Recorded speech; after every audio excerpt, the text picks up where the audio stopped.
Indonesia adalah negara demokrasi yang berlandaskan Pancasila. Namun, apakah demokrasi saat ini benar-benar mencerminkan suara rakyat atau justru lebih menguntungkan kelompok elit politik? Demokrasi Pancasila adalah sistem demokrasi yang dianut Indonesia, di mana kedaulatan rakyat dijalankan berdasarkan nilai Pancasila dan juga Undang-Undang Dasar Negara Republik Indonesia 1945, yang dimana dasar dari demokrasi Pancasila ini terdapat pada sila keempat Pancasila, yakni kedaulatan yang diberi hikmat kebijaksanaan dalam permusyawaratan perwakilan. Fokusnya berada di musyawaratan itu. Jadi apa sih analisis masalahnya? Kita bakal membahas tentang 3 fokus isu utama. Yang pertama ada apa? Politik dinasti dan nepotisme. Nah, hal ini tuh sebenarnya sering banget terjadi di mana orang yang sudah memiliki kekuasaan, mereka bakal mewariskan kepada kelompoknya mereka atau kepada keluarga mereka. Yang kedua, dominasi elit partai sering membuat aspirasi rakyat kurang menjadi prioritas. Dalam beberapa kasus, keputusan politik lebih menguntungkan untuk kepentingan elit atau partai daripada kebutuhan masyarakat, sehingga kualitas demokrasi dapat terdampak.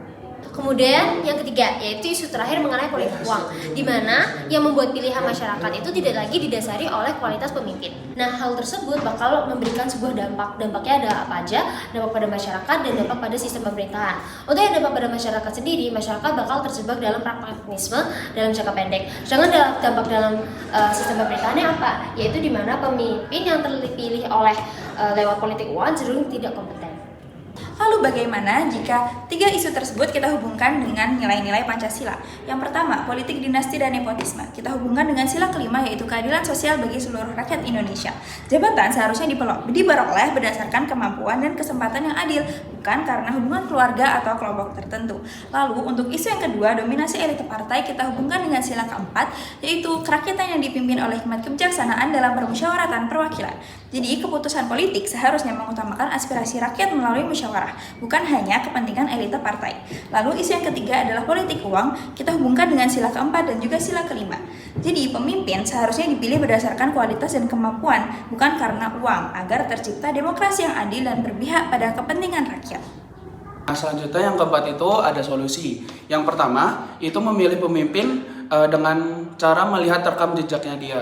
Jadi kita tidak boleh hanya terbuai dengan janji-janji manis mereka ketika pemilu. Jadi kita harus memilih pemimpin sesuai dengan rekam jejaknya. Entah itu bagaimana dia cara mengelola di masa lalu ataupun keseharian-hariannya.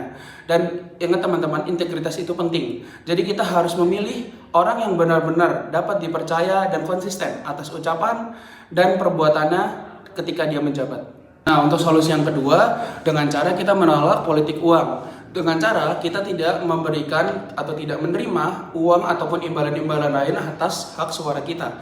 Karena kebanyakan pemimpin tidak akan menilai apakah dia harus timbal balik kepada rakyat yang telah memilih. Karena dia hanya akan memikirkan bagaimana cara dia mendapatkan keuntungan kembali setelah menjabat. Dan dengan cara kita menolak politik uang ini, kita telah mencegah praktik korupsi kecil di bangsa ini di masa depan. Selanjutnya untuk solusi yang ketiga itu membuka wawasan tentang pendidikan politik. Nah, jadi kita itu sebagai warga negara dengan warga negara yang besar, kita tidak boleh hanya ikut-ikut pemilihan dari orang lain atau mungkin memakan berita dengan secara mentah-mentah. Kita harus mempelajari apapun tentang pemerintahan itu agar kita dapat berpikir secara rasional dan memastikan bahwa pemerintah itu berjalan dengan sesuai keadaan yang ada.